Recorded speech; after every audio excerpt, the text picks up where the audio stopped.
The ship hummed softly, suspended in the vast blackness of space.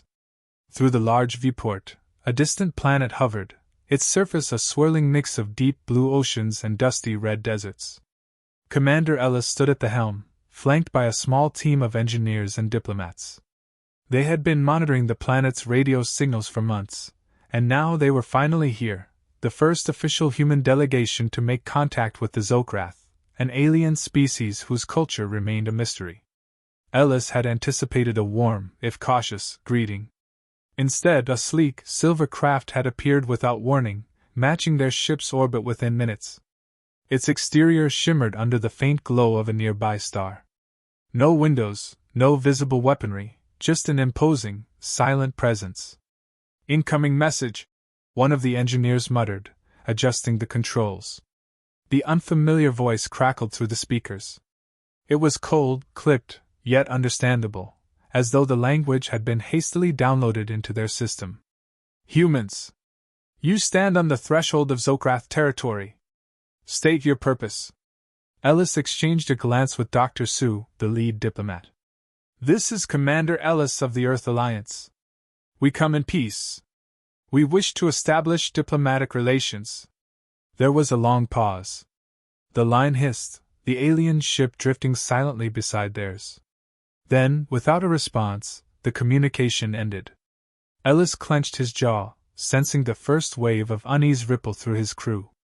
The Zokrath ship began transmitting again, this time sending coordinates for a meeting on the planet below. It seemed innocuous enough, but there was something unsettling about the abruptness. Nonetheless, they had come this far, and backing out now would be a failure in itself. They descended, touching down on a barren landscape dominated by jagged rock formations. The air was thin but breathable, and the low gravity gave each step a strange lightness. In the distance, the Zokrath delegation approached. Tall and sinewy, they moved with a fluidity that made them seem as though they were gliding just above the ground. Their eyes were narrow, slits of glowing amber, and their skin appeared metallic, reflecting the pale sunlight in unnatural ways. As the humans stepped forward, Ellis extended a hand, an old Earth gesture of greeting, one that felt awkward in the face of such alien beings. The Zokrath did not reciprocate, merely tilting their heads as if confused by the display. Dr. Sue began to speak, carefully chosen words about peace and cooperation. The Zokrath, however, did not seem to understand, or perhaps they simply didn't care. The lead Zokrath spoke again, its voice even colder in person.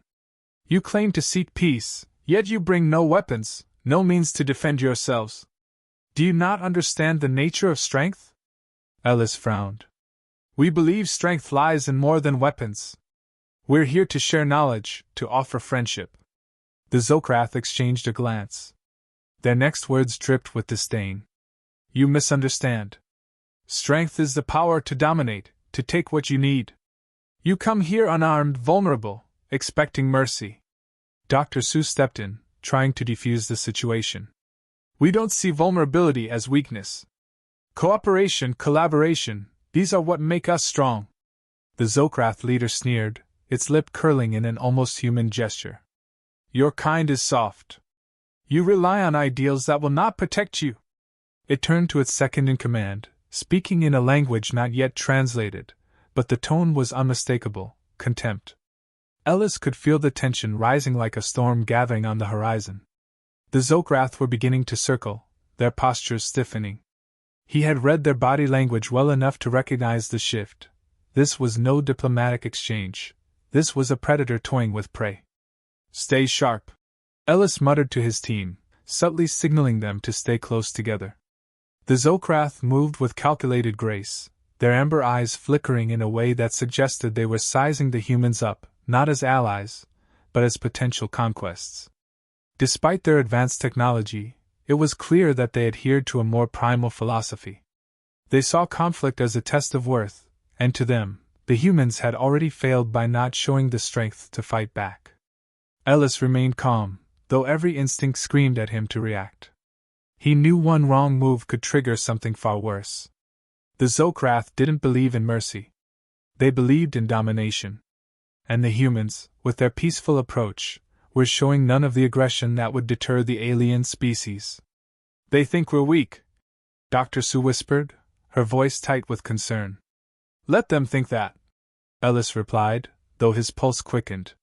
He could see it now, the Zokrath were baiting them, drawing them into a trap, testing their resolve. The alien leader turned once more, amber eyes locking onto Ellis. You will not survive here, human. This is your final warning. Ellis took a slow breath, meeting the alien's gaze without flinching. We're not leaving. The Zokrath leader gave a short, sharp laugh, an eerie sound that seemed almost mechanical. Then you will learn the cost of your foolishness.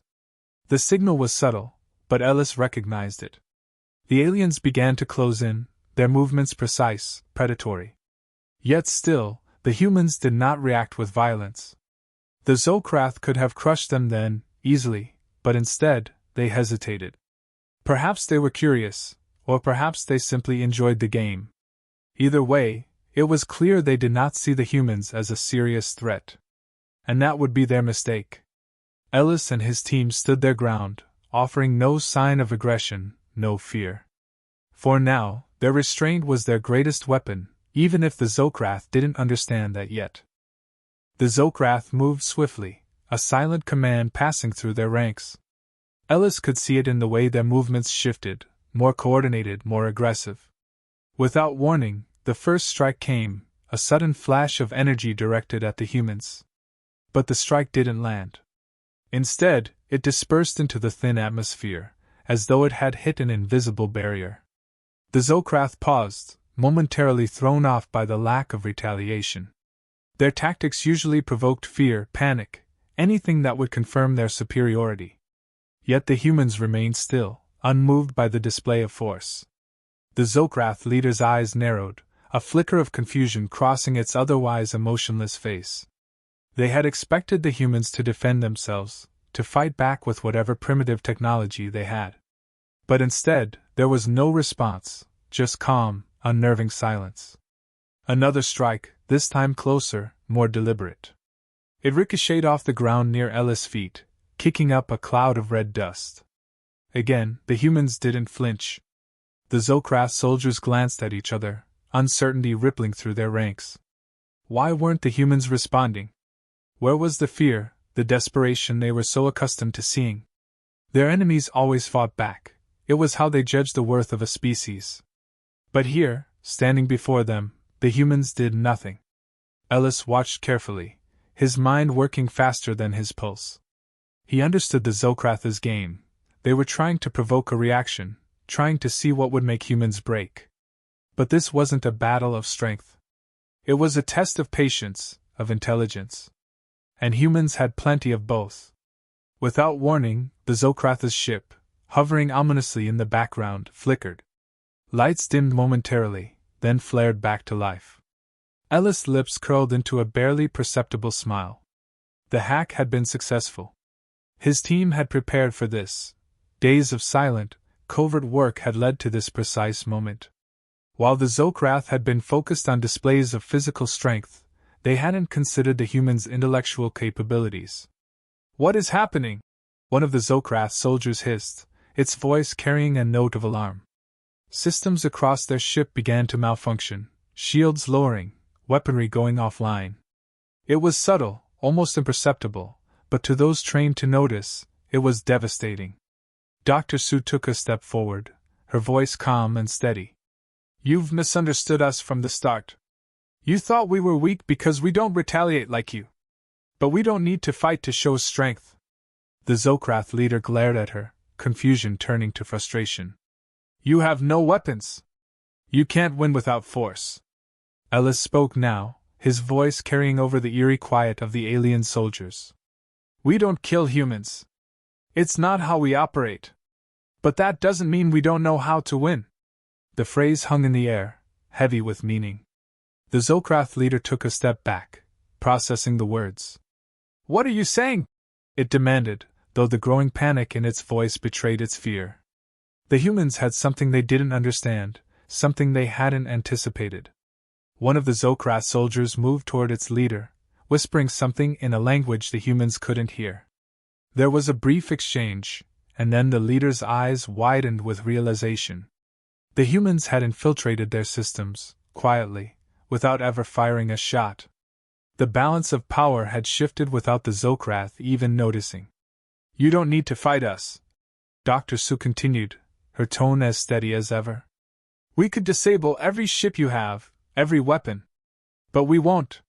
We don't believe in destruction as a solution." The Zokrath leader's face twisted in disbelief. For them, power had always meant domination. To win without annihilating an opponent was incomprehensible. The humans were showing them a different kind of strength, one that came from restraint, from knowing when not to use the power they held. The Zokrath's panic became palpable. They had spent so long believing their superiority was absolute, rooted in their ability to crush any opponent. Yet here, standing before them, were humans, seemingly defenseless, yet fully capable of dismantling their entire operation. The Zokrath leader's eyes darted to its ship, now crippled, lights flickering as systems continued to fail. The humans could have destroyed them by now, but they hadn't. They had chosen not to. "You could have wiped us out," the leader muttered, the words barely audible. Ellis nodded slowly, confirming what the Zokrath feared most. "But we didn't," Ellis said. "We don't need to. This isn't about destruction. This is about understanding that real strength comes from knowing when not to act. We could disable your fleet, but we won't. We could fight, but we choose not to." The Zokrath stared at the humans, eyes wide with disbelief. They had never encountered anything like this before. In their world, strength meant obliterating the enemy, ensuring they could never rise again. But the humans had a different approach, one the Zokrath couldn't comprehend. "You underestimated us," Ellis said, his voice soft but firm. "But you'll remember us now, won't you?" The Zokrath leader didn't respond immediately. Instead, it turned to its soldiers, speaking rapidly in their native tongue. They began to retreat, the tension in the air easing as they moved further away. Ellis could see the confusion still lingering in their eyes, the disbelief that humans, creatures they had deemed weak, had shown them a power far greater than any weapon. The humans watched in silence as the Zokrath pulled back, their ship limping away from the planet's surface. Ellis knew they would be back one day, but when they returned, they would do so with a different understanding of humanity. They would know that humans didn't need violence to win. They would remember the restraint, the intelligence, the unwavering belief in a higher way of operating. "We don't kill humans," Ellis repeated, more to himself than anyone else. It was a statement of fact, a reminder that their strength lay in their morality, in their ability to rise above the chaos that had consumed so many others. The Zokrath may not understand it now, but they would. The Zokrath leader stared across the vast, empty plain, the weight of realization settling heavily on its shoulders. Their fleet, now crippled and vulnerable, hovered in orbit above. Systems were failing, communication lines were down, and yet, the humans had not pressed their advantage. They had not attacked, not retaliated. In their place, the Zokrath would have already decimated their enemy, left no trace of resistance. But these humans, they were different. Ellis stepped forward, his expression calm, though the weariness of the encounter was evident in the lines around his eyes. "You have a choice," he said, voice even. "You can retreat, take this as a lesson in diplomacy. Or we can sit down and discuss a peaceful resolution. We're offering cooperation, not domination." The Zokrath leader blinked slowly, processing the words. The humans' refusal to exploit their weakness made no sense. This species had the upper hand, had proven they could infiltrate their systems, disable their ships, yet here they were, extending a hand instead of crushing them. It was unthinkable. "You could destroy us," the Zokrath leader murmured, though the statement carried more disbelief than accusation. "Why don't you?" Ellis met the alien's gaze. "Because we don't need to. There's more to be gained from working together than there is from violence. You've misunderstood our strength. It's not in the weapons we don't use. It's in our capacity to choose not to use them." For a long moment, the Zokrath said nothing. The offer hung in the air, a challenge to everything they had ever believed. In their culture, power was absolute, and survival meant proving dominance through force. But these humans, these strange, infuriating creatures, were offering them something entirely different. A chance to walk away, a chance to choose peace over destruction. The Zokrath leader turned to its second-in-command, speaking softly in their guttural language. The soldiers behind them shifted uncomfortably, clearly unsettled by the unfolding situation. They were warriors, bred for conflict, and the idea of leaving without a fight was foreign to them. But even they could sense the change in the air, the undeniable fact that the humans had outmaneuvered them, not through violence, but through restraint. "They would rather kill us than make us weak like them," the second-in-command hissed quietly, the contempt evident in its voice. But the leader wasn't so sure anymore. The humans' refusal to strike wasn't weakness, it was something far more dangerous. It was control. The ability to destroy, and the wisdom not to. "You're afraid of us," the Zokrath leader said suddenly, studying Ellis. "Not of our strength, but of what we represent. The way we think." Ellis didn't deny it. "Fear isn't the right word. We understand the threat you pose, but we also see an opportunity. We're offering you a path forward, one where we don't need to be enemies." The Zokrath leader paused, grappling with the idea. It went against every instinct to trust an opponent, to show vulnerability by accepting terms without a fight. But deep down, it knew they had no choice. The humans had already shown them their capacity for destruction, had proven that they could dismantle the Zokrath fleet without ever engaging in direct combat. Continuing this path would only end in more losses. The leader's gaze swept over the human delegation, studying their faces.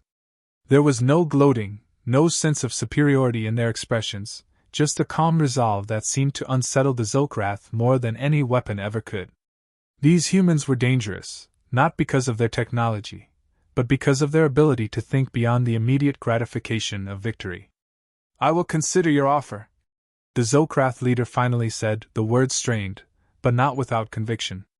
It was a rare concession, one that would be difficult to explain to its people, but survival often required adaptation. And if the humans had taught them anything, it was that strength came in many forms. The humans nodded, sensing the shift. They had won, but not in the way the Zokrath had expected. There would be no celebrations, no triumphant return to Earth with tales of battle. This victory was quieter, subtler, and yet it carried far more weight. As the Zokrath soldiers moved to retreat, the leader took one last look at Ellis. "We underestimated you," it said, not quite an apology, but close enough. "Next time, we will not." Ellis smiled, a small, knowing smile. "Let's hope there doesn't need to be a next time."